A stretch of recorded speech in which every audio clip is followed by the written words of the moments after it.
Well, you know, right behind us is a beautiful picture. I'm not sure where the so-called Magic Mountain is, but I am so pleased from the last panel to learn so much about the magic of some of the substances that were addressed earlier. Is everybody on the panel that we're hoping? James, this is Chandrakant Salunke, President, SME Chamber of India. Great. Allow me to start my video. It's not allowing me. That would be Carl or Hazel here. Just if you could, 1 second, let me introduce the panel, if you would, please. Perfect. Before you start, and then we'll get to the questions. And how long a video is it? Can I ask how long a video you have there to show us? Plan into this? You're asking me? Yes, sir. How long is it so I can plan at what point in the program we can add it? No, I'm just now joined now. Oh, the video. I'm sorry, the video. I thought you were showing a video. Yeah, oh, yes. Video is not a... Hazel, excuse me. Sorry for the misunderstanding. Yes, Hazel or Carl, if you could allow our guest to get access to his camera for him to see. And also, if we could drop off Anand, who did a great job with Abby last time around. Welcome, Devin, and welcome, Thomas. Why don't we go around, because we've got a little bit of time on this particular panel, a little bit more than an hour to talk about new economy, workplace safety, and some of the ESG specific to labor laws that we want to. Why don't we go around? Thomas, you can start to introduce yourself and your background and why you're here today. Well, yeah, thank you. And it's an honor to be here on this panel. I'm sitting right now in Heidelberg in Germany. I'm a human business architect and also an executive at Allianz, the insurance corporation. We're working as an agile transformation coach, helping the corporation in its agile transformation or to become, hopefully, eventually a human business. So my vision is actually to help establish human business as the new global norm by the year 2030. So we'll see how far we get. Great, welcome, and thank you. What was your PhD in, may I ask? It's in international relations, international studies. Did you do it at Heidelberg? No, the University of Miami. Well, that's kind of like the Heidelberg of the Southeastern Seaboard. Yeah, correct. Yeah. Great. Devin, please tell us a little bit about yourself. Welcome, and your interest in the topic as well, please. Hi, it's good to be here. I am over in California, but my work is primarily in East Africa and Rwanda.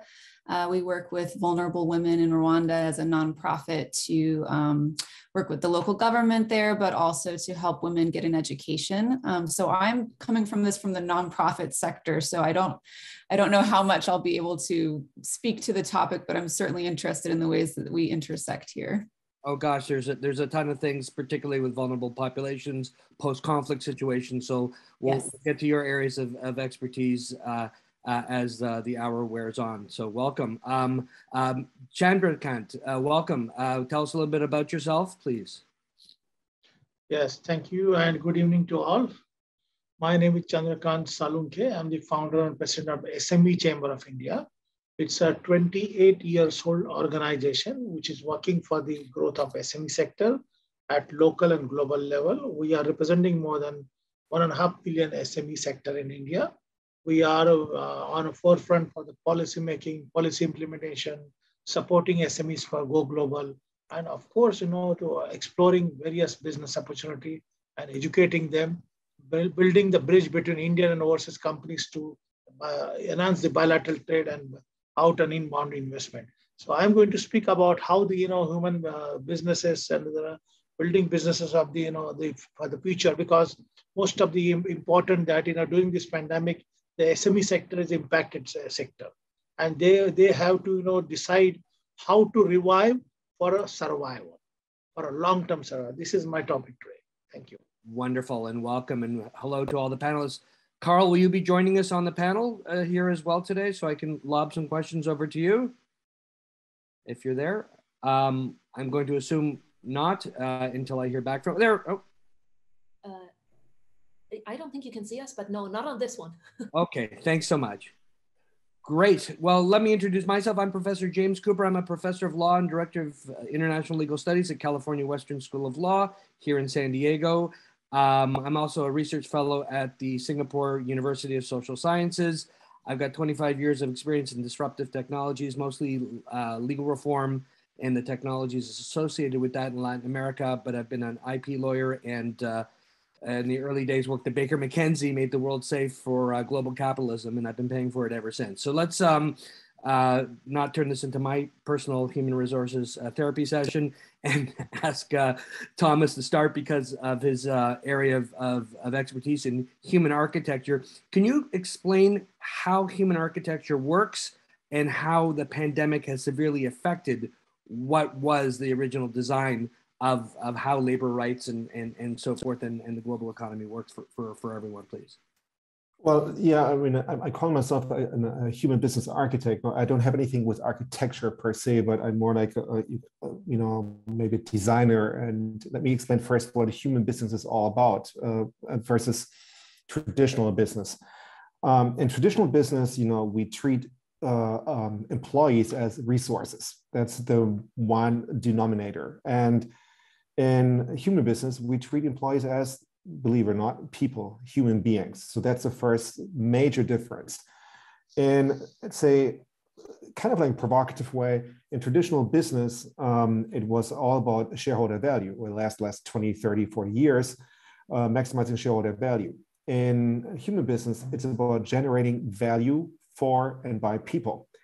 And to some, this may be kind of like esoteric. It shouldn't be, because when we talk about our customers, in most cases, we're talking about people, human beings. But it's not just value generation for the customers. We generate value for the employees.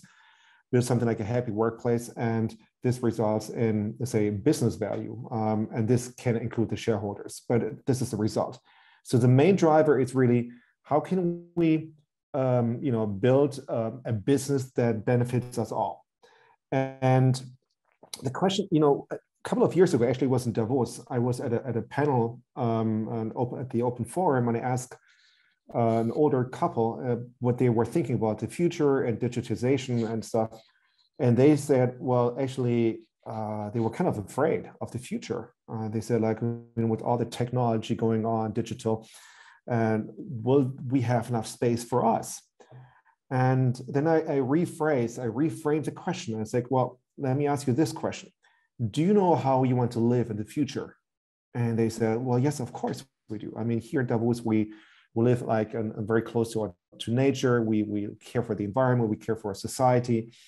And then they start talking how they raise their kids, and that they're still, who left Davos in the meantime, and who were all over the world. Then they're connected with Skype, and they can still drive because of the autonomous driving. And so they listed all the various digital gadgets. So once more, I asked them, so what do you think of the digital age?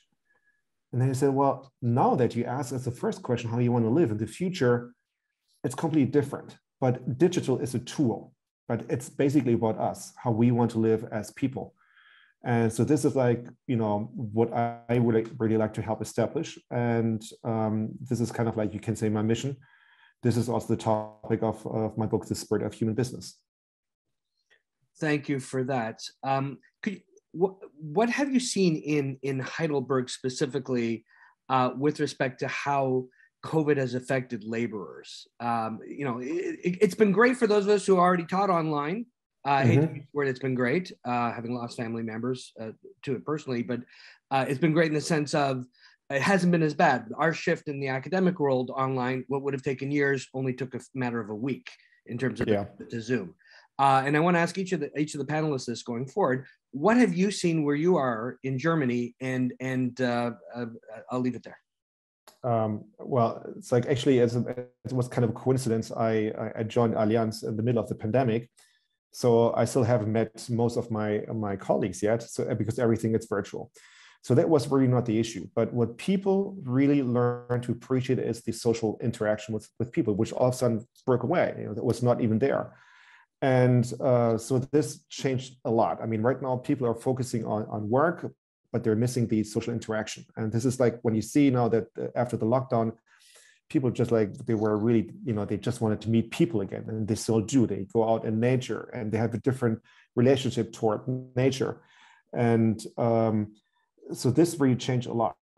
And you can do a lot of things virtually, and it definitely facilitates a lot, but it's no substitute for human interaction. And human interactions actually have become more important than ever before. Thanks for that. Devin, there's a two-part question because you're also an actress, and there's a lot of everyone's looking to that Alec Baldwin unfortunate accident and just terrible event with the alleged fake gunner. How does Abby, you're joining us as well. Wonderful. How are you? Just on Indian Standard Time here. Got a little confused with the syllabus. Not to worry. Go Penguins. Okay. We'll be right back to you. Devin, yes, I've researched everybody. So you've been an actress, and you're doing this wonderful work in East Africa. Can you talk a little bit workplace and this, laborers are always the last in the stakeholder value chain that people think about, unfortunately. Has this been the case in COVID in your industry? Because we think about workplace safety, particularly in the Hollywood movies and so forth, and in some of the more entertainment oriented industries, but also connected to the work you're doing in East Africa with the impoverished women in Rwanda, please. Yeah, I think in both cases, and first of all, I'm honored that you've researched. I think in both cases, we've had to be really fluid with what we're doing. The difficulties in the film industry, are sort of provided for because everybody is, told to be vaccinated. And then before you go to set, you're wearing the mask. And then when you do a take, you're taking it off. And everything seems to work a little bit better. Whereas if you're dealing with the nonprofit world, at least in my part of the world in East Africa, we have, restrictions on what we can get from country to country. A lot of our operations have had to sort of stall because things we were waiting on from a bordering nation in Kenya, we couldn't get through because of COVID customs issues. And so we've had all sorts of ups and downs, and our program, our trade school, has sort of stopped and then reopened and stopped and reopened, I think 3 or 4 times now based on the country's lockdown rules. And so we have to abide by those, obviously. So it's been really tricky.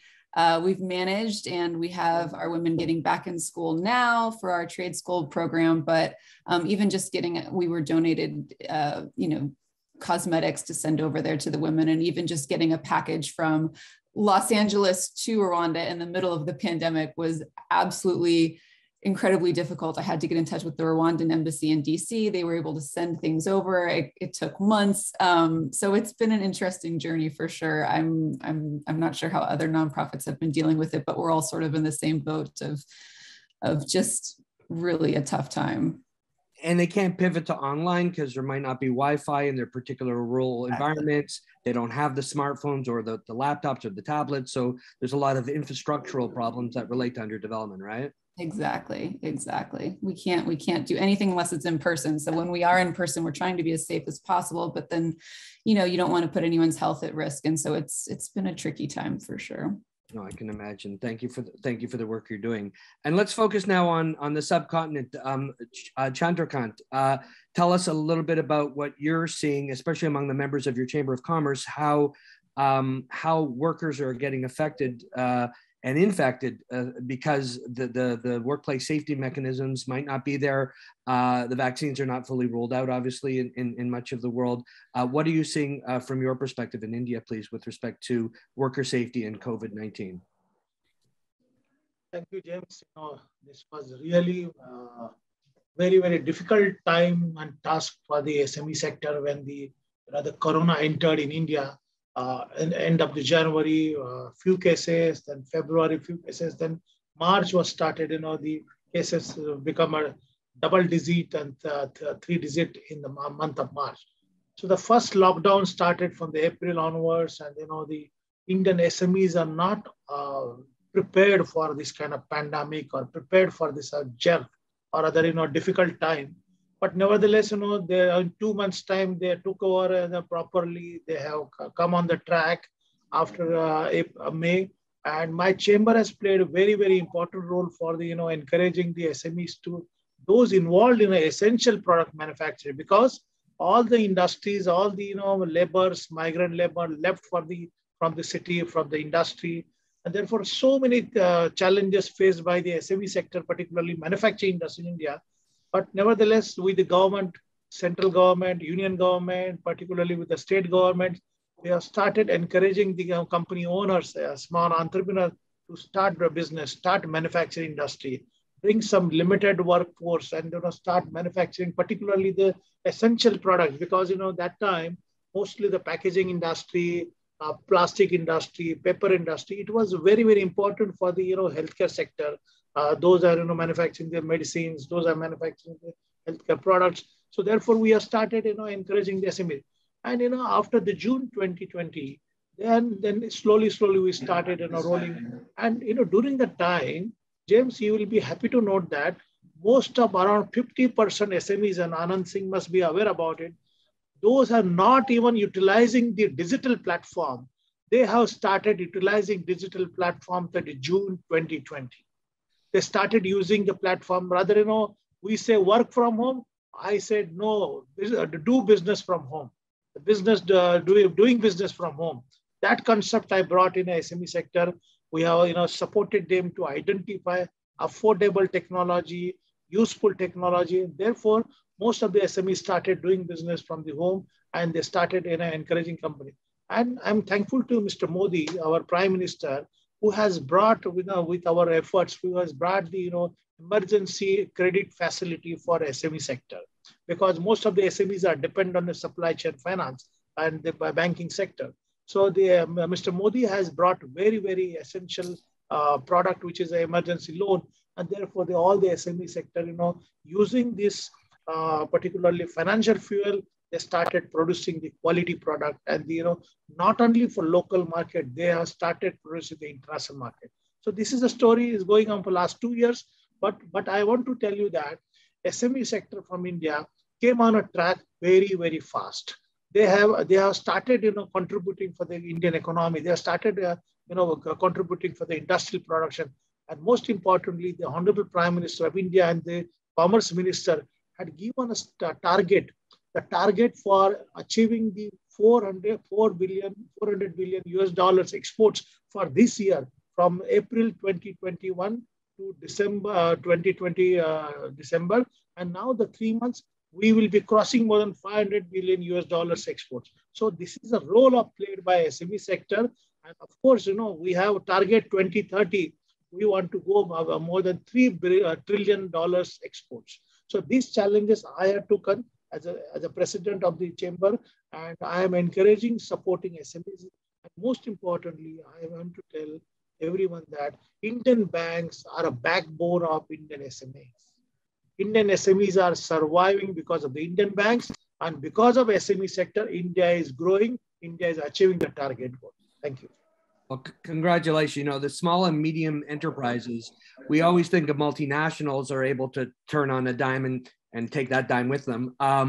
It's more now the SMEs that are really leading, and we'll talk more about that. And then specifically, also interested in a little bit later what Thomas thinks, having written a lot about leadership and so forth. We've got 2 more guests I want to welcome and then bring them into the conversation. Abhi Sinha is here from Beverly Hills, although the question, and Yael Fishman will welcome. Abhi, you were born in India but grew up in Pittsburgh, hence my Go Pittsburgh Penguins. And but you saw, whether it was Mario Lemieux from Canada, you saw the value of globalization as a young man or as a kid growing up. You're not only bi-coastal but bicultural. What are you seeing in terms of where the United States and India have excelled, or maybe not excelled, I don't want to be negative, when it comes to COVID-19 and labor protections? What are you like your industry, you can't do it online in the acting industry. Right. So a lot of people who are doing lower skilled jobs have to show up at work. Right. They don't have the option to pivot online like those of us in the academy or in business who can do it from the comforts of our own living rooms. So I'm curious what you've been able to see that with both the kind of intercultural, bicultural lens that you look through. Well, it's interesting. I think one of the main problems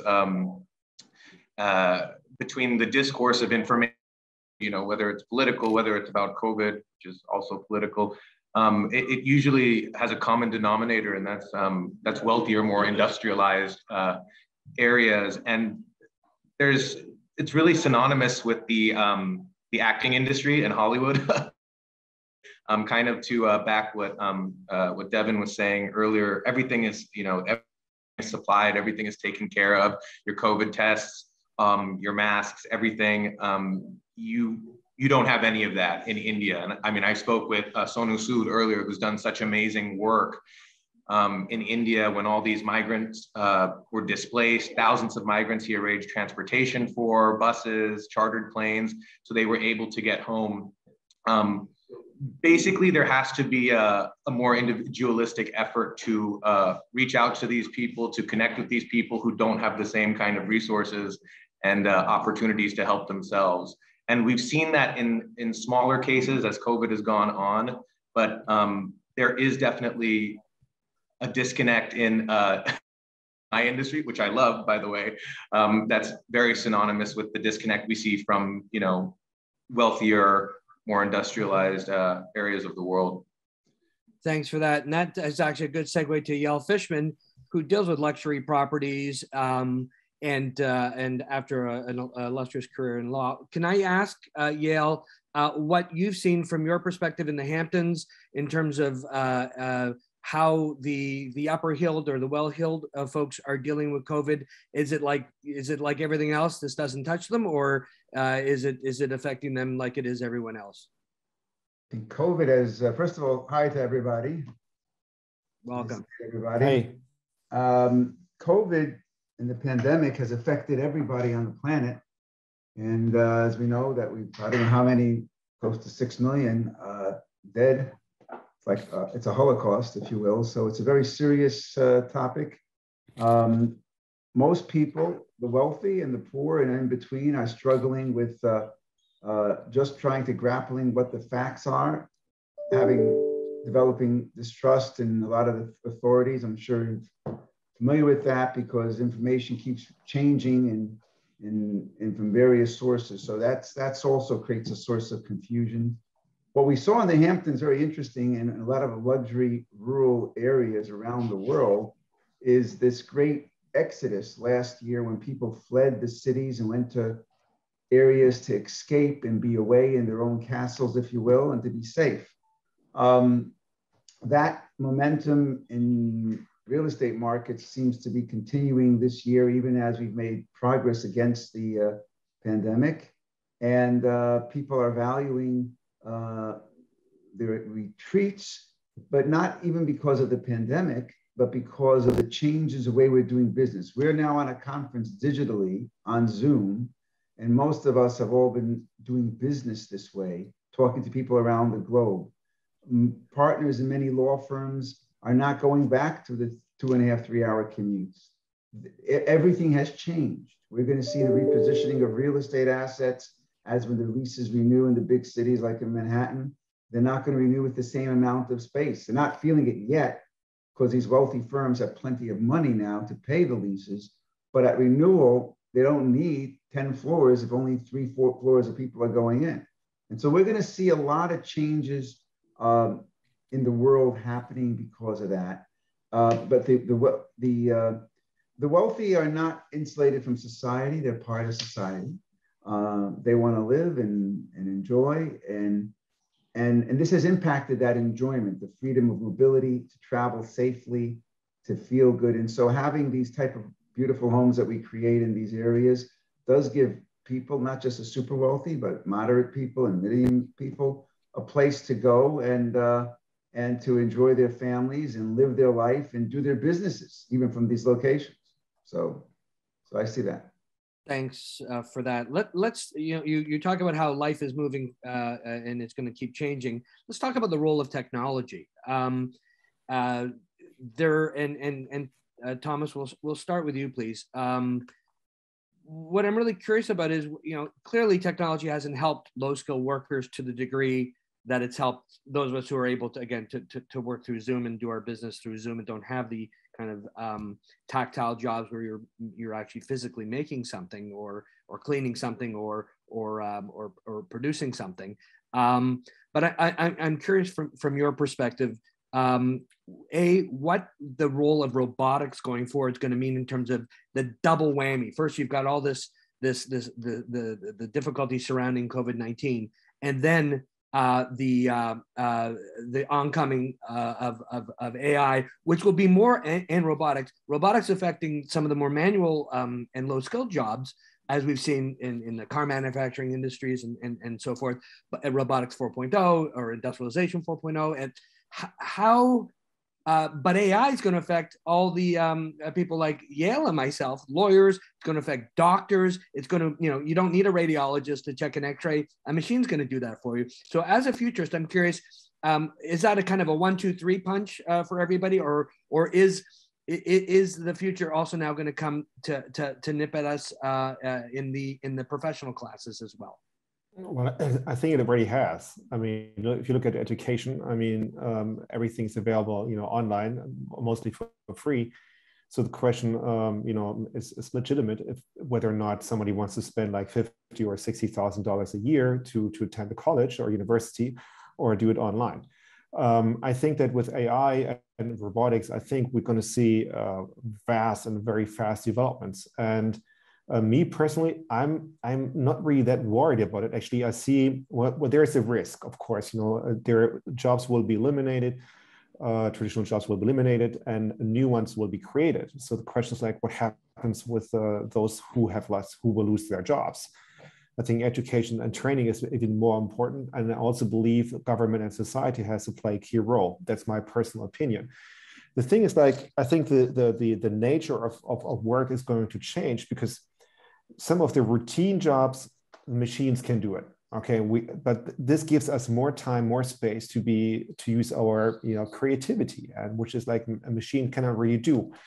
So for the younger generation, the question is like, what do we teach them?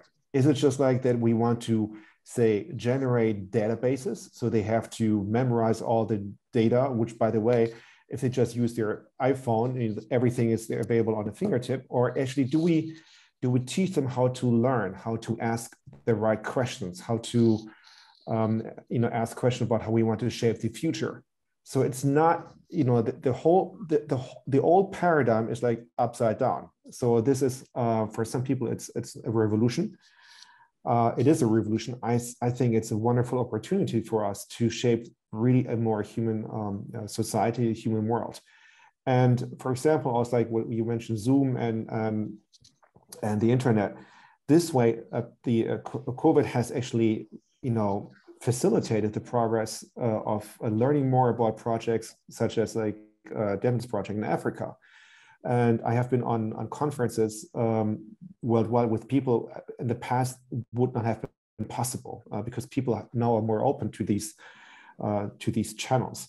But let's be clear. I mean, there are still certain things that will not change, and like social interactions. Like you said, do we have to clean the streets, etc.? Or let's say you go to pharmacists, you need to have the human interaction, and this becomes more important. However, the rules of work change. Who says that we have to work 40 hours a week? Maybe we only work 20 hours a week with same salary. I think this is something we're going to see soon. Well, good luck when you move to France, where they've got a much lower average work week. But it's very true. You're going to see this kind of harmonization. It's a very thoughtful answer, which leads us to Devon, because you deal with women in Rwanda. Technology doesn't play nearly as I would imagine as big a role in some of the work that they're doing. Can you describe how technology does play a role, if at all? Sure. Yeah, I'll actually give you a full scope answer here that I was going to speak to about the agility of our operations over there. Is that we began offering college scholarships to women, and a lot of them majored in technology and IT and all these kinds of things in these wonderful Kigali, Rwanda, the main city, has these wonderful universities. And so essentially women, when we started 10 years ago, women had the opportunity to either go to school, get a degree and get a career, or get married. And that was pretty much their options if they were that lucky and not in some of the very, very poor rural areas of Rwanda. And so I was excited as a female entrepreneur and somebody who really believes in the power of women to change things around them and help their families and their communities, to offer these college scholarships. As time has gone on, unfortunately, I mean, this is what we were just speaking to, is it's good and bad to have sort of this virtual world now, right? Where women are, if they're trained and they're well equipped, they can work from anywhere. But as you spoke to, we don't have the technological advances in certain parts of Rwanda that other places do. So it's a double-edged sword here. It's good and bad potentially. I'm curious to see what's going to happen next, because we haven't had the opportunity to transition our girls from university, this wonderful degree they've gotten, into the workplace as much. The job opportunities have not come to Rwanda as we hoped. So much to my dismay, we had to sort of pivot, and we opened a trade school where now we're teaching the women who are the poorest of the poor, have no other opportunities. They may have children, they may be single parents, which is really like taboo over in certain cultures in Rwanda.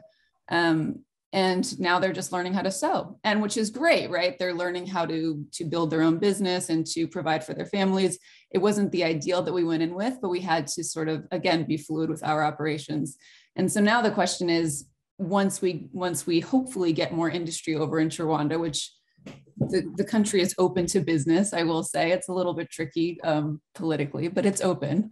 And so hopefully in the future, we'll be able to get back more into the education space, train all of our students in technology, allow them to work potentially remotely. That would be a dream. I know a lot of them don't want to leave their home country. So it's an interesting time for sure to have potential opportunity, but also all of these roadblocks ahead of us. Thank you for that.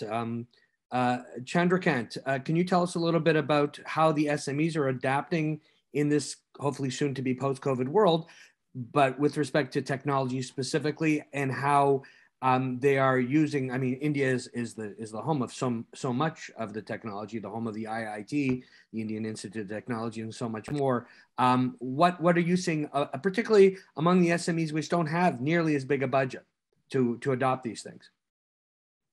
In India, around say 75 million SMEs are there, MSME, micro, small, and medium-sized industries.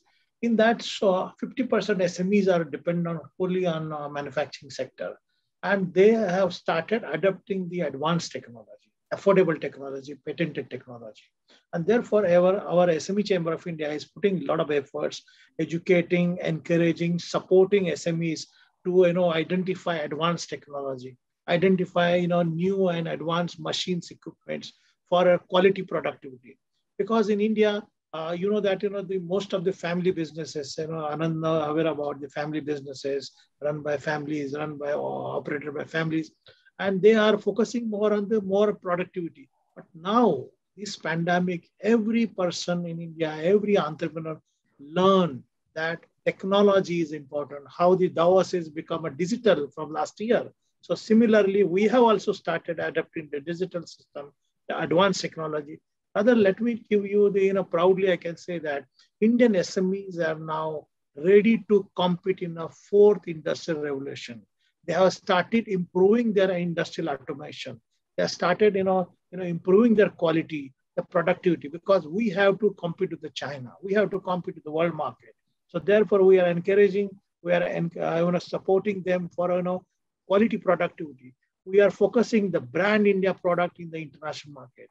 How we can brand Indian products made by Indian SMEs, that is our role. That is my chamber role. Supporting Indian SMEs, fueling them by finance, fueling them through the manpower, and mostly the raw material, affordable raw material, easily available raw material. We are putting efforts.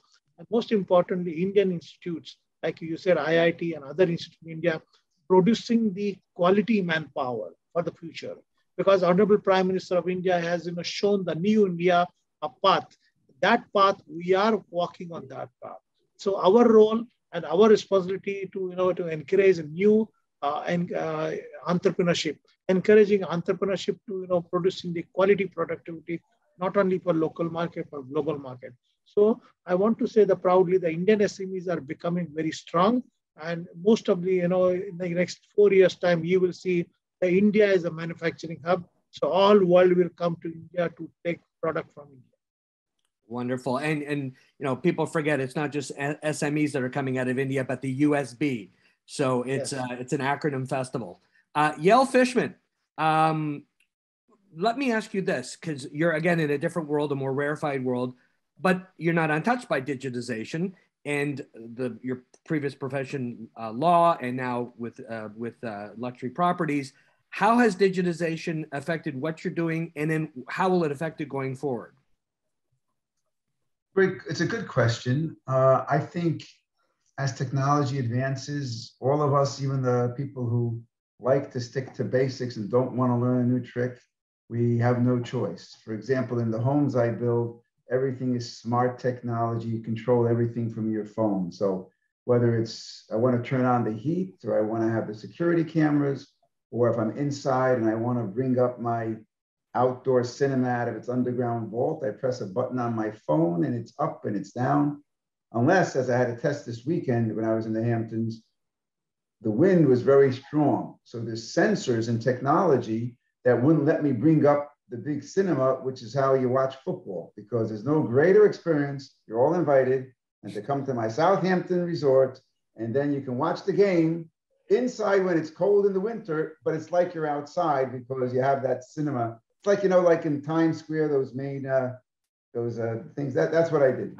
Careful. And only one of the Hamptons that's available today. Okay. And the only one we're invited to today, by the way. Exactly. Be careful, because there's a couple 100,000 people because of social media that may be watching, because some of our Indian colleagues are followed quite heavily. So prepare a big nacho bowl. It's an interesting segue to something else that's digital. So about 2 years ago, one of my homes was in a one of these real estate shows called $1 Million Beach House on Netflix. Yes. And if you want to watch it, I'm in episode 6. That's about the only thing redeeming about the whole show is my short appearance. So, and in a week or so, or maybe in 2 days, I'm having another show coming out on Discovery Channel, and you could see that show. I think that one's called Selling the Hamptons. Anyway, here's something that Devin's going to like. This past summer, we had the 1640 Hampton Society, which is a group of leading people around the world that get together and we solve the world problems, or we think we do.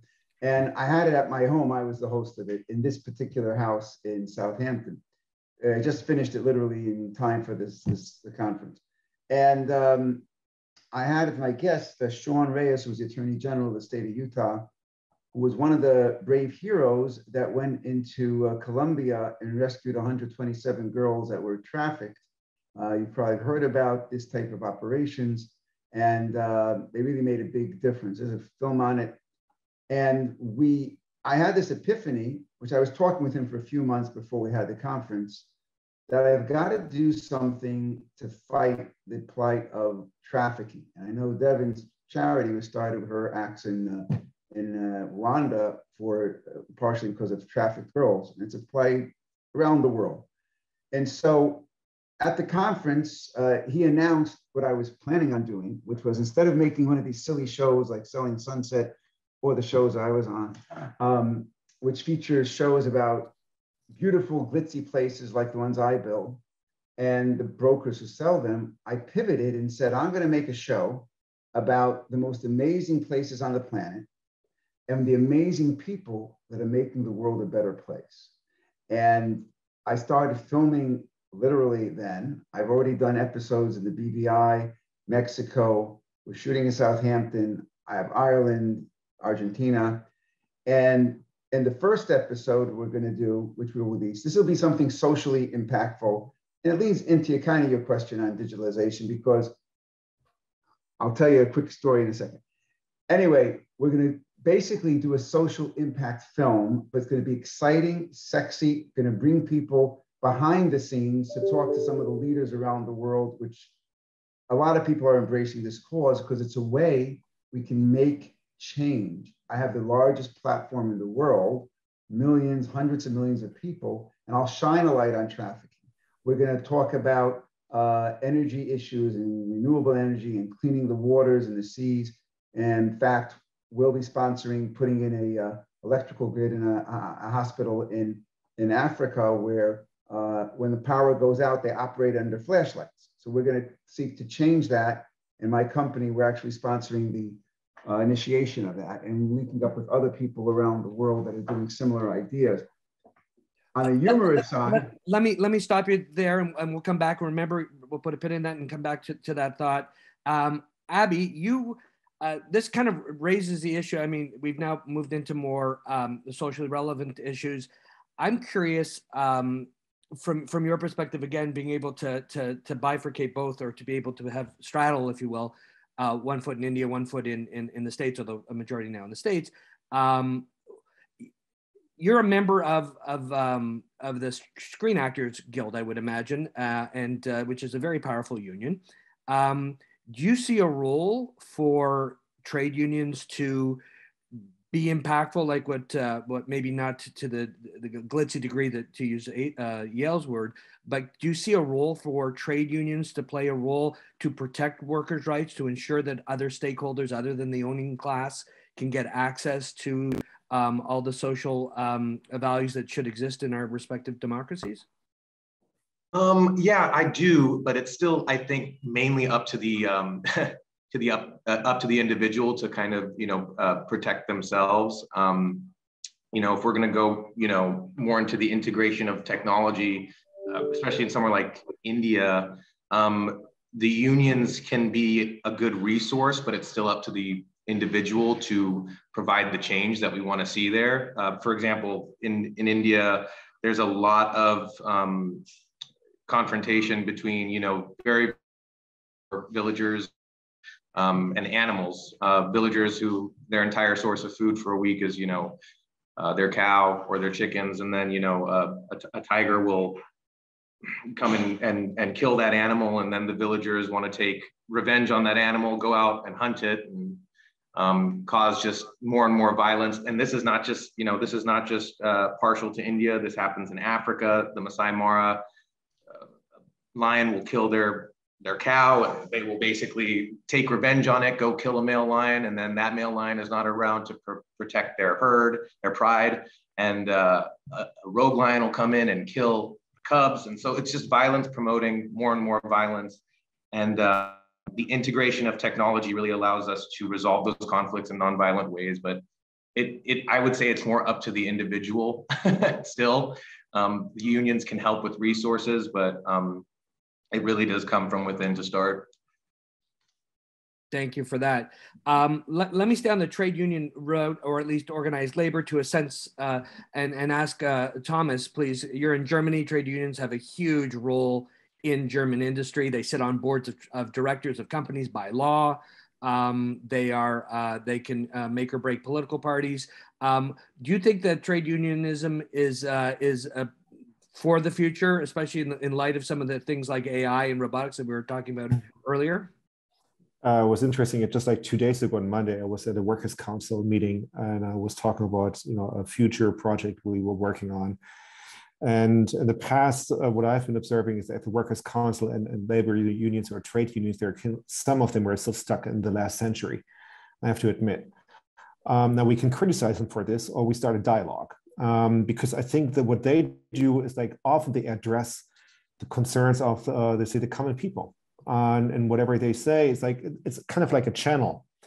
And if we do not take them seriously, if we don't listen to them, or we don't start the dialogue, it's very difficult to accelerate change. There is going to be change, and they're afraid of, that, a lot jobs will be eliminated. So I think they have to be sitting at the table when we talk about the future, because it's a very relevant voice. I'm not saying that I'm always like, proponent of some of their claims, etc. Sometimes more the opposite, but this does not mean that we have to involve them and reach out to them. I think it's very important, because it would be ignorant and arrogant if we say, well, we do not involve them. I mean, it's like, no matter where you go, I mean, they're critical voices, and if we start talking about the future, it's more a human future. Okay, that's a dialogue. Then we have to reach out to them. If we're not capable of listening, we are missing one of the most important leadership skills, listening and starting a dialogue, holding the space, or creating the space and holding the space. Thank you for that. Devin, you're both a member, I would imagine, of the SGA, but also you work with cooperatives and have to deal with all sorts of different bureaucratic layers in places like Rwanda. What's your take on it? Does organized labor have a future, especially in a post-pandemic world? Yes, I'm in Screen Actors Guild, and in Rwanda, we don't necessarily have the organized labor because everything is sort of, as I'm sure many of you are well versed in Rwandan politics, it's very delicate. And even in communications on WhatsApp, we have to be very careful of what is said and how we're organizing our operations and how we're doing it. I did speak yesterday to something that is helpful to us, and that we are in cooperation with the local government, who has identified the poorest of the poor women in the hierarchical structure of Rwanda.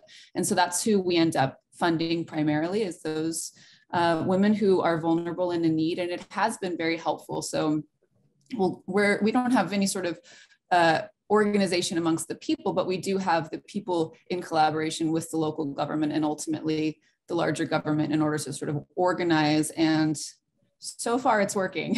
So we've been at it, a very small operation over there, registered with the government for a decade. My goal is to grow and expand the organization, and I certainly need help with that, because right now we're serving a small portion of the community, and we're hoping to grow it into the hundreds and maybe even expand to other countries. But right now we're just focused on Rwanda. So sorry, that didn't really answer the organized labor portion of it, but it's something that's not available to us, which I think may benefit us, but we don't have it. Just trying to bridge everybody's resumes and subject interests, short of going to see the Super Bowl at Yale's house.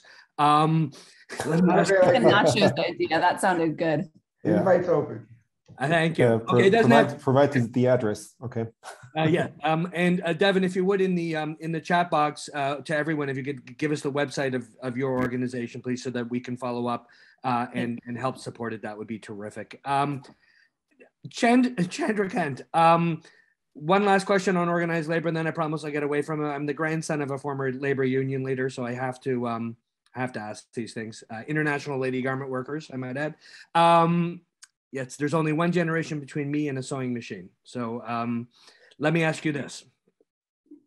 In India, and particularly with your SMEs, are you seeing, because here in North America, labor unions are less and less powerful over time. We're seeing less membership. We are seeing global competition as the great globalization bargain plays itself out with all these multilateral and regional and bilateral trade agreements in the US and all really the so-called globalized North, or the industrialized North, I should say, Western industrialized countries. We've seen a lot of jobs, manufacturing jobs, smokestack economy move to other parts of the world, the developing world. That's not a secret. That's been going on since the end of the Cold War. But I'm curious, in India, are you seeing especially because of the pandemic, a renewal of organized labor, or where people are standing up for their rights because they've seen the kind of disparities that have existed that have been exacerbated by the pandemic? First of all, let me tell you, nowadays, India, there is no labor unions are very active, because most of the Indian industries in a SME sector, particularly small and medium sector, they are securing their manpower because they are educating the unskilled to skilled, and they are educating them to work properly in their business, and they are treating them as a family member. So therefore, in SME sector, there is no labor union harassment or interference going on. But now the large corporate in India, they have a labor union, particularly for the welfare system, particularly for improving the technological development, particularly the securing the interest of the labor, in political level also. They have an interest of the political base also, because this is a large voter bank. So therefore, they play very important. But in the Indian industry, particularly SME sector, there is no role at all of the labor union. And labor union, because of the wipeout, because of there is a particularly political movement, political interference. So every entrepreneur, every businessman now learn about how to secure the interest of their employees, giving proper their welfare, providing their wages, providing their salary properly, and mostly they are looking there. During this pandemic, each company they have given shelter, they have given food, they have given all this arrangement to stay in their factory. But our Prime Minister, Government of India has brought new idea that wherever the industry, manufacturing industries are there, they are setting up the labor camp, employment camp, constructing the houses, low budget houses where the labor can stay, where the labor can afford to stay nearby the factory, nearby, and they can't travel. I know in India there is a huge, a huge gap for a particular migrant labor. Once there is a pandemic started, once any political movement started, all migrant labor goes to their hometown. Therefore, coming back is a difficulty. But now everything is coming on the track, and I'm sure that next 3 months' time we will be achieving the proper target growth. And most of the time, Corona will be now going to, I don't know how many years he's surviving, but nevertheless, Indian people have started learning, started competing with the world market, and starting, to survive in this Corona pandemic. Thank you for that. And you raise a really good point about migrants, and I want to switch now to undocumented migrants or economic migrants, folks who there is no shortage of labor pools in every country, right? South Africa's got millions of undocumented people from Southern Africa, from Zimbabwe and elsewhere. Nicaragua, there are 1 million undocumented Nicaraguans in Costa Rica. There are, according to the Pew Research Center here in the U.S., somewhere between 11 and 15 million undocumented people here. Europe is filled as well. There are, again, find me a country, I'll find you an undocumented labor pool for the most part. Having said that, labor rights don't extend to these people. They're living in the shadows. The ability to be part of a stakeholder economy eludes them. And there are tens of millions of undocumented people in different countries around the world. 5 million undocumented Ethiopians in Saudi Arabia. There is no area that is immune from this problem. And yet our economies rely completely on this mode of exploitation, this modern day slavery in some cases, and internally in some countries, whether it's in the People's Republic of China or the Republic of India. As Chandra Kant was saying earlier, there is a lot of movement, whether for jobs or for the environment. I wanted to ask for all of you in each of your respective countries, how do you see that going forward? Is it getting worse for migrants, or is it getting better? And has the pandemic completely exacerbated their very precarious labor situation? Please, Thomas, if you'd start. I was afraid that I would have to go first. You're our go-to guy because you got yeah, there you go.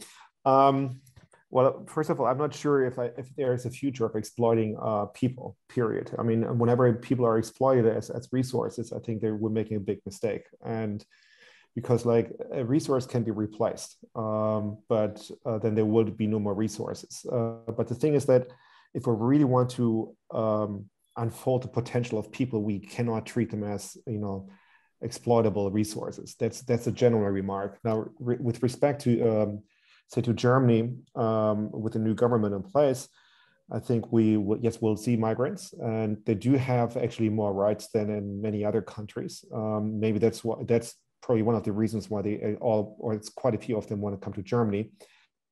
But it's like a European issue, or it's a global issue. If I live somewhere, let's say in Africa, and I had a chance to, let's say, make it to Germany, I would do it. Let's be, realistic, and I think it's legitimate. So we have to look at, if we still look at from, let's say, a national perspective, okay, there's Germany, there's Austria, there's Switzerland, there's the US, and it's an isolated problem. No, it's a global issue, and it's a global issue, systemic issue. We have to look at it from a systemic point of view. I think it is foolish not to include them in the first labor market. That's a general remark, and I think this is also the general tone of right now of the present government in Germany. And we'll see how far we get. But eventually, we have to involve them, reach out to them, and stop treating them as exploitable resources. Thank you for that. Devin, do you have a sense? And James, can I add one sentence here? Go right ahead. Go right ahead, Chandra. See, we are talking about migrant labor and migrant manpower. You know, in the Middle East, the Indian people are more than 9 million people are working in the Middle East. During this pandemic, more than 22.5 million people came back to India. Why? Because industry is growing, industry is moving ahead. So therefore, now people started coming back to India to work here, identifying their jobs in India. So it is a reverse mechanism started now because of pandemic. And you know, usually that international travel is not working. And mostly the Indian companies are providing the labor, providing the manpower, and providing proper services. Therefore, Indian companies are coming ahead. You look at our capital market, you look at our production, look at our productivity, and look at our role of Indian government. So therefore, India is moving, India is going ahead. Great, thank you for that. Devin, what are you seeing in East Africa, Rwanda specifically? Are people still gearing themselves to get to Paris or to Brussels because it was a Belgian colony? I'm sort of seeing, at least in the communities that I have been working with, is sort of the opposite. People have so much pride in their country and they sort of want to stay. And that's actually been a hindrance to some of our operations, because I found, as I spoke to earlier, job opportunities in the neighboring countries and they wouldn't go. So I think it's a unique case. It's a small country. It's only around 11 million people, but there's a lot of national pride, and the people who do live there sort of want to stay, in as much as I can understand from my work. Thank you for that. Abby, what's your sense of what's going on? Is everybody still want to go to Hollywood in your industry, or they? Well, I mean, it's funny. You said there were about 15 million undocumented workers in the USA. I mean, it feels like almost half of those people are in California alone. And I've heard firsthand, workers say, I had to go to work sick today, whether they had COVID or flu or something else. It's because they don't have those unions to protect them, to give them the paid time off, the sick leave, whatever. And it's just amazing how that doesn't just then affect the people in lower socioeconomic areas or poorer people. That affects everyone. The wealthy, the middle class. If you're exposed to that, so we definitely got to figure out a way, like Thomas said, to not treat these people in ways that's just centered around exploitation. And that's where our sustainable development goals kind of fit in, and I pulled them up. I won't share them with you because I think everybody should know them by now, but a decent work in economic growth, number 8. But again, climate action is all part of it, because increasingly you're seeing environmental refugees and environmental migrants that are heading out of areas where they just can't grow food anymore for sustainable living. I wanted to ask Yale what your sense is, again, since you're sitting at a different perch than say what Devin is in terms of her work, but you're trying to give back. What's your sense of migrants? I imagine you come from a family of migrants a couple generations back as well. But are things getting better on your side of the United States?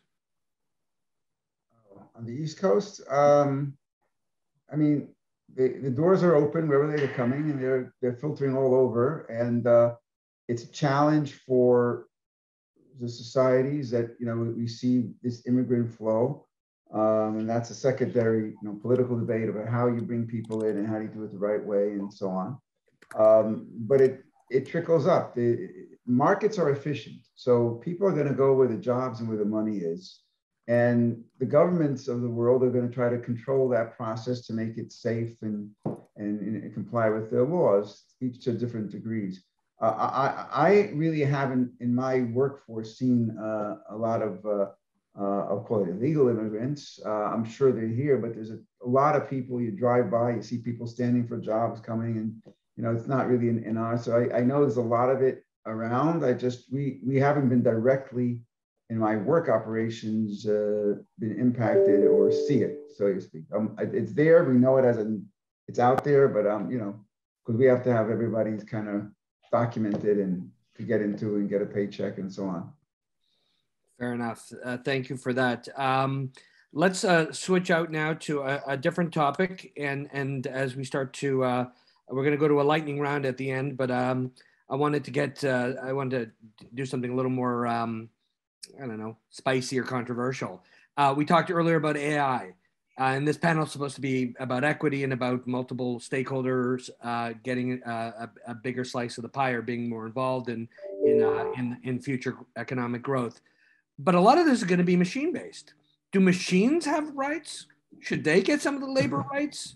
Should they have the right? They get an hour off, or is it like the Geneva Convention where they get letters and they can do an hour of exercise and some fresh water? So let me start again with our panel, and we'll move to the left. You're a futurist, Thomas. You must have thought about this at some point. Yeah. That's fine. That's a good question. Thank you. The question: do they have the same rights as humans? The answer is no. Machines are tools, and we should treat them as tools. However, if you have the same machine, let's say in a factory, and you would run the machine, say 100%, 7/24, what would happen to the machine? It would break down. Now the question is, and how do we treat our people, our employees? Do we give them enough space to say, to recuperate? Because in most cases, it's like 40 or 20 or 60 or 80 hours. We expect like full productivity and, performance, etc. We don't give them leeway to take a break. We expect them to perform, and we don't plan in the extra space to think outside the box. So that's kind of interesting, since if we would care more about machines than our employees, our people, there is something completely wrong. So it would be just foolish to treat, again, people as resources, because we're not resources. We're human beings, we're creative, we're imperfect, and we are imperfect. This actually makes us, or imperfection makes us perfect, because this is what we need, I think, in the future, which is like, can we predict everything? No, we can't. That's why we need to have this creativity, but we need to have this space. So for machines can be, forgive me, but machines can be creative too, right? Like deep learning. To a certain extent, yes. We will program it, and you can have AI, etc. But again, it's like, the question is like, if we look into the future, how we want to shape the future. Before we talk about technology, let's raise the question: how do we want to live as a society with our environment? That's a question. It's not the question. It's not how will the technology look like, and the question is like, how do we want to live? That's the first question. Once we do this, because see, if we ask the question, what will the future look like, we react to the future. When we ask the question, how do we want to live? We're in the driver's seat. We are change agents, and I want to see us all as change agents, not become victims of technology we have been developing. Oh, we lost you a little bit. Oh, oops. Okay. Yeah, no, you're back. But what about intellectual property, Thomas? You talked about AI. Machines can produce things. Do they get the fruits of their labor, or does the coder or the owner of the machine or the server on which it's held? Who gets the fruits of the invention or the innovation that's actually derived by a machine? I think that no, I mean, the machine's still not the case. We talked briefly earlier. We talked about blockchain and the various possibilities, opportunities we have with blockchain. So whoever lets it create something new, and you can make sure that that this is blockchain, I think, can help us a great deal. So the traditional intellectual property rights, which happened to be actually back then, 97, my dissertation research. I think we will see lots of changes also due to blockchain. The question is like, if the legal community can catch up with the fast developments in blockchain. I'm not sure. I'm not the expert on this one, but maybe you can answer this. How much you deal with blockchain in the legal community? Can I just say that some of my colleagues are some of the greatest legal minds of the 19th century. So there's your answer. Which is when IP started. And it's still alive. Well, it's like, you remember Madeleine Albright, she said something like, I don't know what's the quote is, like, we're using say, what was it? We're still living in the past, and we're trying to tackle the future, and we still have used the mindset we're fighting wars or dealing with problems of the future by using solutions of the past. Absolutely. And this just doesn't happen. And so if you look at machines, they can look into the future, but it's actually us. I mean, we have to be in the driver's seat. and we have to tackle the real problems. I think what Devin, what you shared, what's happening in Africa. I mean, if we can come up with wonderful AI machines and what have you, but we cannot solve the basic problems, there's something wrong. And I think when we ask the question how we want to live in the future, I think it has to be more inclusive. That's my personal vision. No, and I salute it, Devin. You know, it's not that long since the massacres of 1994 between Hutus and Tutsis. If we're busy looking at what, you know, ethnic clan or what ethnicity somebody's from, or and picking up axes, you know, that's a far cry from inventing code for AI. Are there a few steps in between that we need to be thinking about? Oh, deep breath. Yeah, this is what you both have just spoken to is what I was going to say. It's such an interesting time we're living in, because this whole conversation has been geared towards our world becoming more virtual. Everything is remote.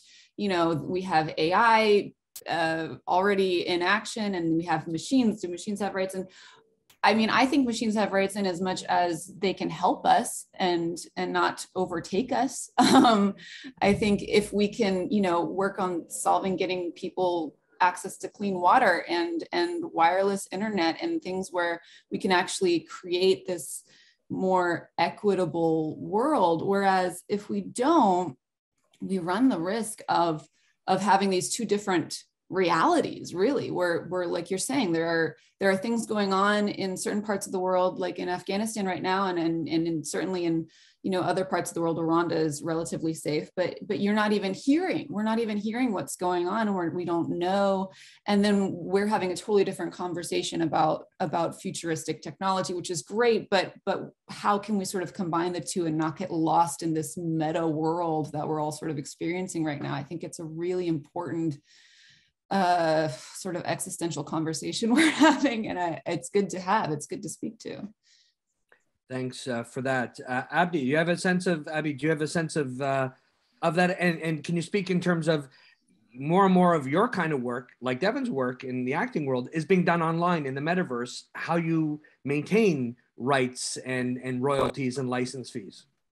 Yeah, it's funny. I've had maybe one or two in-person auditions in the past couple of years.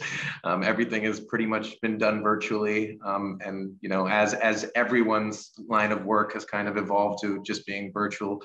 But it's so like human beings to, you know, enter these conversations about, well, should machines have rights, when I don't think have fully even defined rights for human beings yet. So I think we have to start by having those conversations, like Thomas said, asking the questions about what are our rights, how are we going to give, you know, rights to human beings before we can then decide what the rights of machines are, as to not overtake us, like Devin said. But also, you know, like if there's a car, the person driving the car has more rights than the car itself. If you continue to drive that car forever, it will break down. So there's a balance to this. Yeah, you have to maintain these. There are certain breaks you have to give cars. They're called warranty or servicing. So yeah, there you go. And if it's on the blockchain, to Thomas's point, if you're paying a debt, a loan payment every month, and you don't make that payment, it's got software. The bank can turn it off. Yep. Your car's not going to work. So you know, there are certain kinds of servicing, if you will, or not necessarily rights, but obligations that we have. And to your point about getting ahead of ourselves, I'll never forget, it was in the 70s when in Israel, when Menachem Begin was prime minister, he was negotiating with the head of the labor union, the Histadrut, which at the time, I don't know if it still is, was the world's largest trade union. And they were asking for a 5-day work week. They were working 6 days.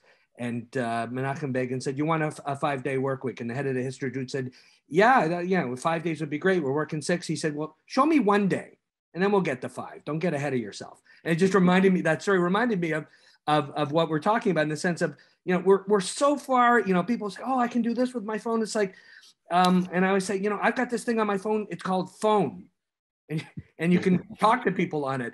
And until we get to that point where we're actually able to talk at base levels and say, okay, we've got all the SDGs lined up, now let's get fancy. So I mean, you see it in nature as well. I mean, you know, humans for so long, for, you know, years ago, there was 1 million hunter-gatherers on the planet, and they were very, very much dependent on nature for their resources. And we, again, have used our creative minds to, flip that switch. And now nature is very much dependent on us, but we've reached an unbalanced state again.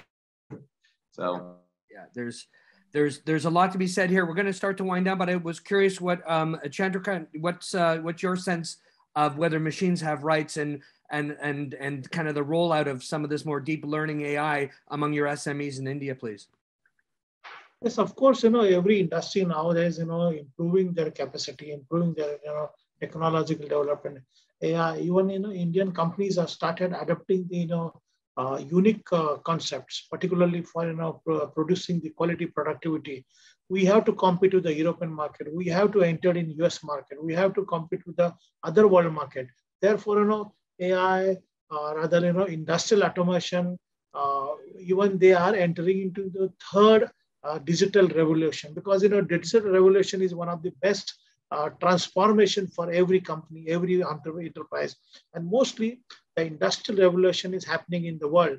Rather, India is ready to fourth, but the world is ready to compete to the fifth industrial revolution. So therefore, we are educating, we are empowering, we are encouraging our SME sector to to adopt the advanced technology, look at the unique things. And another very interesting point. Nowadays, most of the foreign companies are knocking the door of Indian companies. SME Chamber of India is providing ready-made industrial park, ready-made industrial premises. We have state-of-the-art, the industrial premises, industrial units, where a world company can come down here. They don't want to go for a construction, all these things. But my SME Chamber of India can provide a value addition services to identify the unique support. So this is the work we are doing.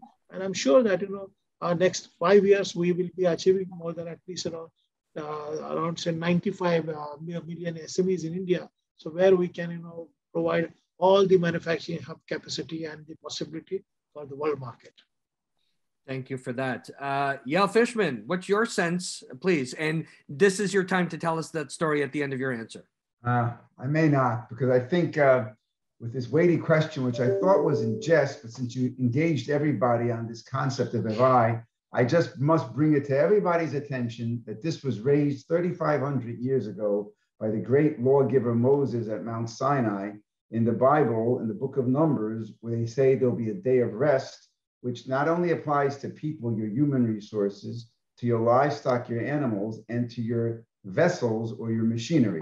So this was put to rest $3,500 because these are resources that if you don't care and protect them, they're going to peter out.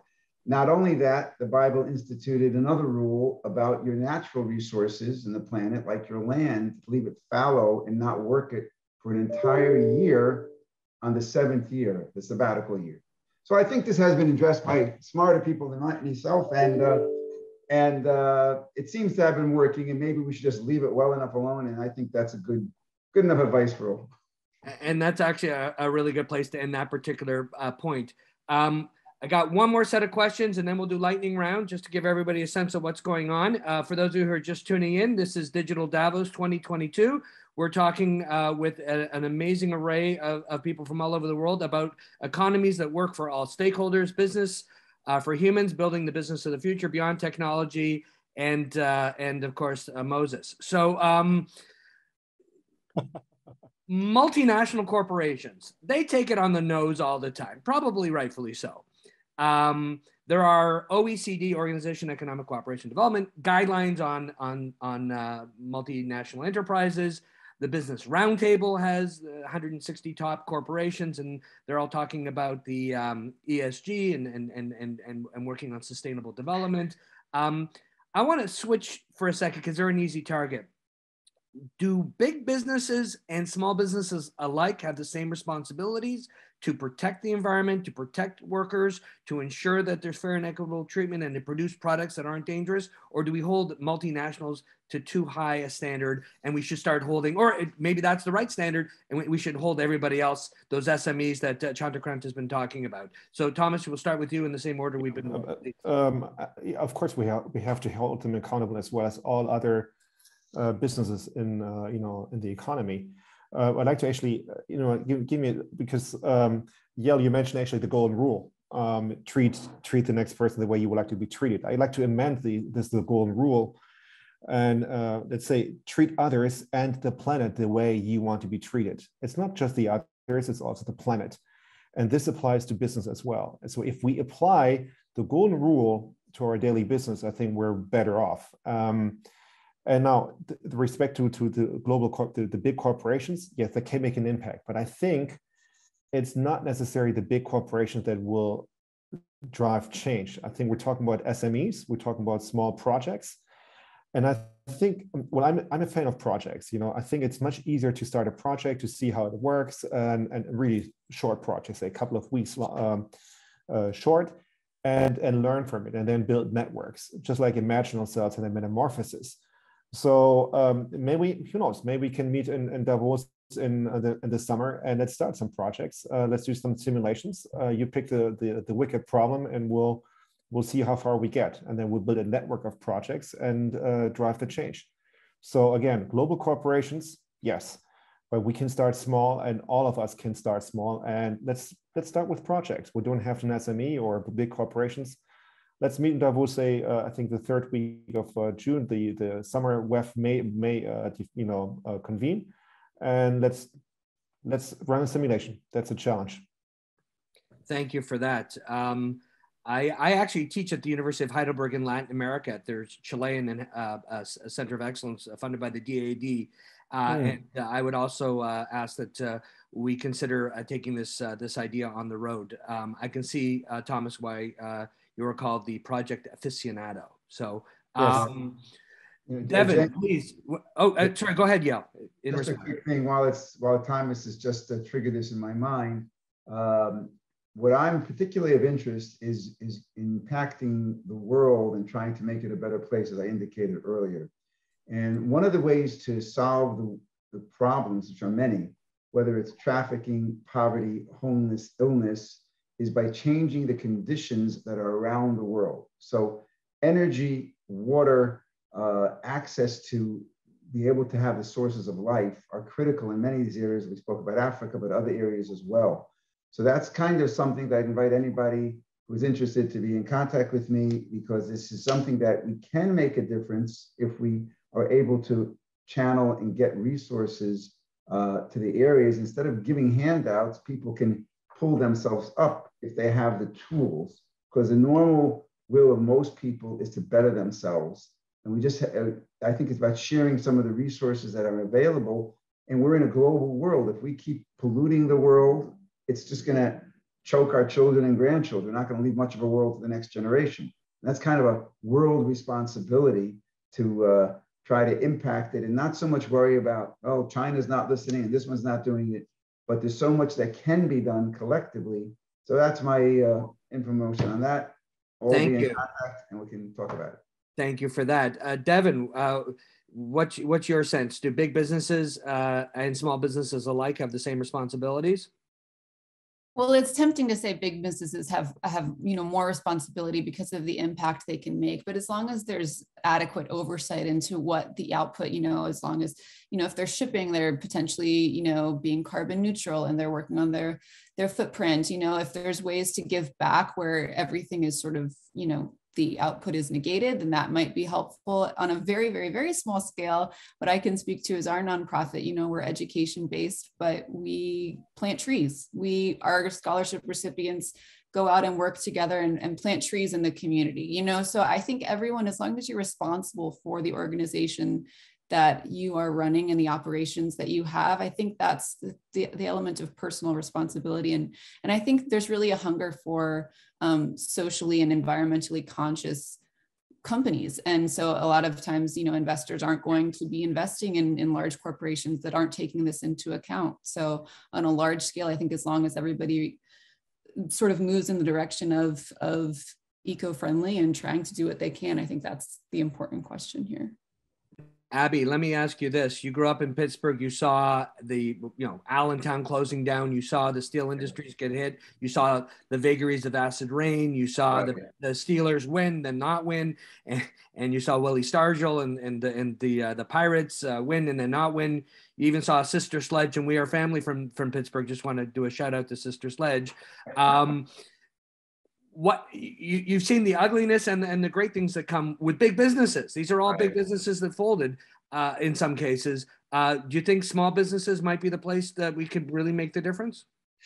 I think, well, to answer the first part of that question, I do think they should share the same amount of responsibility. But it's interesting where it's different is big businesses will often have a shorter leash when it comes to the optics of things, and yet a much longer leash when it comes to the actual repercussions and change involving what comes out in those optics. And then it's, completely vice versa for small businesses. They will not get as much publicity around the things that they do, yet will usually face harsher consequences. If we're going to keep referencing Pittsburgh, sorry to make a sports analogy, but if Mario Lemieux makes a dirty play, a lot more people are going to be seeing the dirty play that he made. But because he's Mario Lemieux, he's probably not going to have to face as harsh a punishment because of it versus someone who's maybe a lesser player doing the exact same thing. And that's kind of where businesses are right now, big and small. That's a great analogy as a Canadian ice hockey fan. Absolutely. My son plays hockey, so that's why I keep going back to that. Chandrakant, what's your sense, please?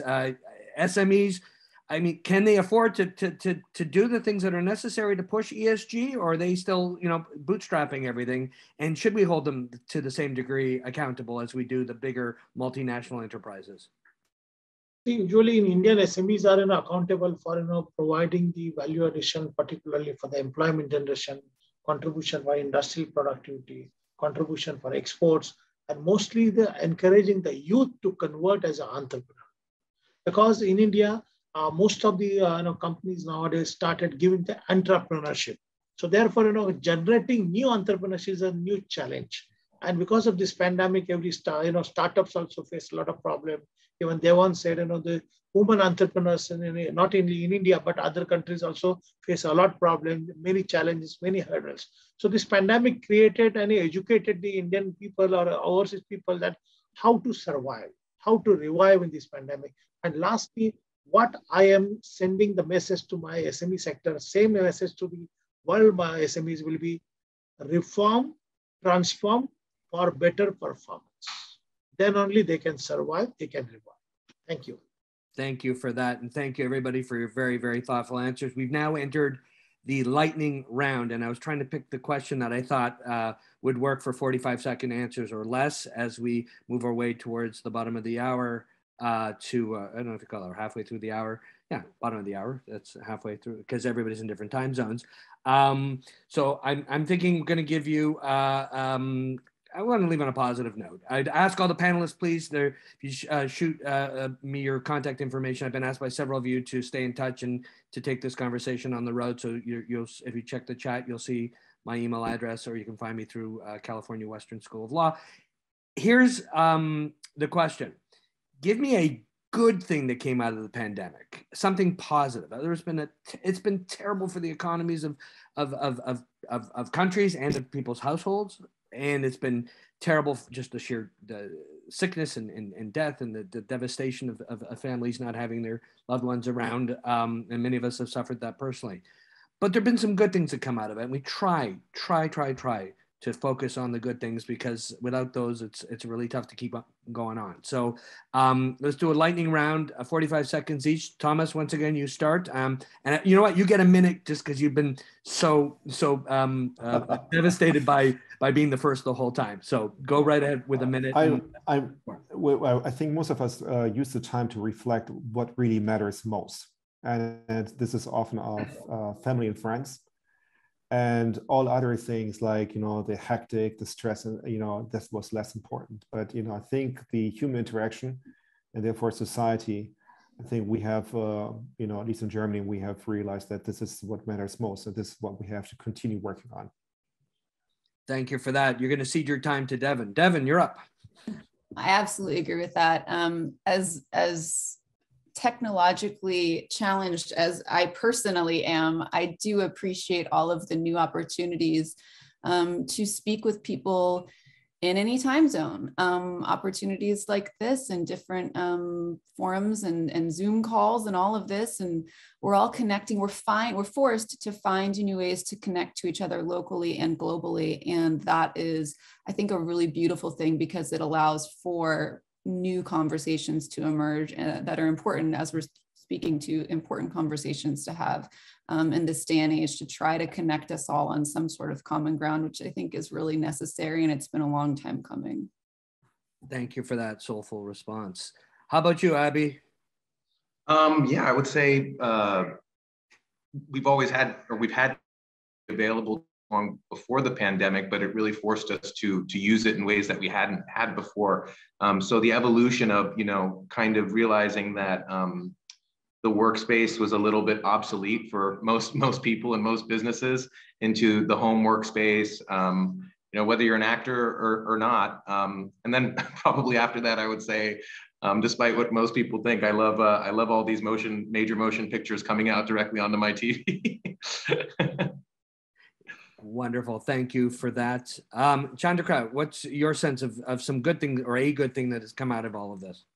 People learn that, importance of the technology and importance of the healthcare or medical sector.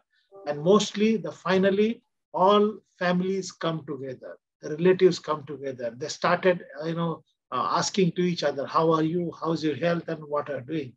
So this is the pandemic has, brought the family together. They have started, loving each other more and more and more.